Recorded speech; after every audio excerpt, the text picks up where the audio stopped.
Hey everyone, in this video I'm going to talk about Terraform files, module, and syntax of Terraform, as I will be demonstrating Terraform file and what module is.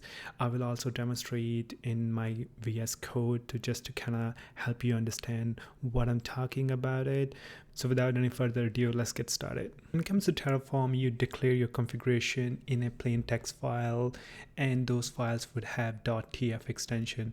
If you're using JSON-based variant, the files would have .tf.json extension. The collection of those TF files in your directory is known as a module.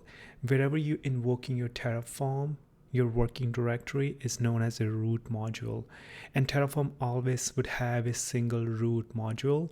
Anything nested within the other directories would not be loaded by default. Terraform only loads the file that are in your working directory. You could separate your configuration into different files for readability purposes or for convenience, but it does not affect the Terraform module's behavior. It's going to read collection of the file as one. Let's just see what I mean by that. I have this configuration sitting here for demonstration purposes. This configuration creating a EC2 instance and S3 bucket. So if I do Terraform plan on this one, it will tell me that it's gonna create two resources, as you could see it here. If I put S3 bucket in a different file, I just call it s3.tf, it does not change Terraform's behavior at all. So saving both of these files, doing Terraform plan again, and it's still creating the two resources. It's reading the collection of the file as one. As I said, if you put anything in the subdirectory or within the nested directory, I didn't notice that I was showing in front of the terminal. Now, if I move this S3 into a subdirectory, Terraform wouldn't load that as a part of the configuration. If I do Terraform plan again, it only is creating one resource. So you just gotta make sure your root module or your working directory has access to all the files that would be creating your resources. If you have anything within the nested directory, that must be referenced by your root module, otherwise it would not get loaded. So now let's talk about Terraform syntax. Terraform syntax has two main parts. It has blocks and arguments, and as you could see here, it has a block type, and the block type would have 0 or multiple labels, and then it has a body, and that body would have as many as argument as a particular block type requires. A block type determines how many labels it could have following its keyword. Within a body, you could have arguments, but you could also have additional blocks nested within a body.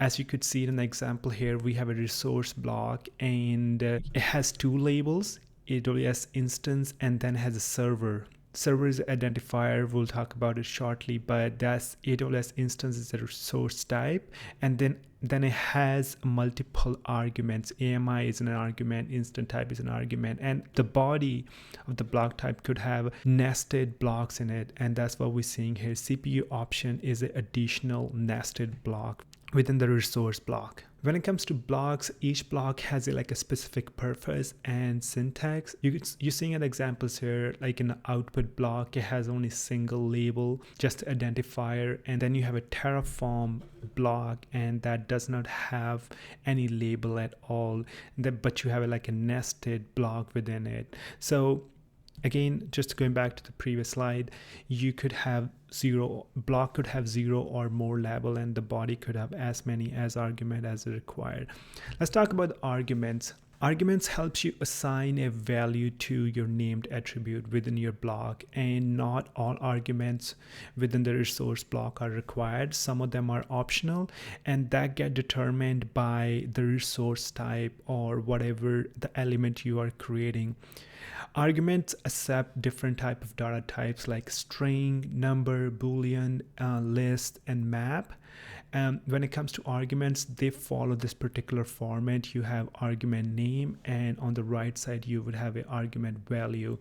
You're looking at the example here. AMI here is argument, and then you have on the right side you're defining the AMI value, and our instant type is an argument name, and T2 micro is arguments value. Identifiers are essentially labels used to name your elements within your configuration, and these labels help Terraform determine how to organize and understand your code. This should not include names like source, version, provider, count, for each lifecycle, and depends on.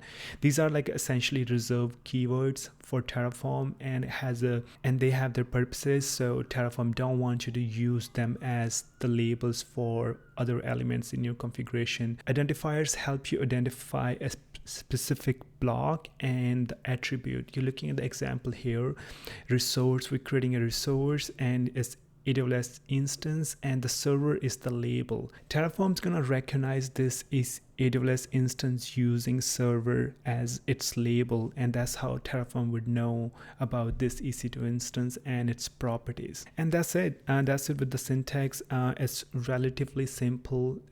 Has two components, blocks and arguments, and block could have multiple labels depending on its type. Within the block arguments, you could have as many as argument as required. Some are optional, and then you have identifiers that helps you identify your blocks or your attributes within your blocks body. Thanks for watching. I hope you find it useful.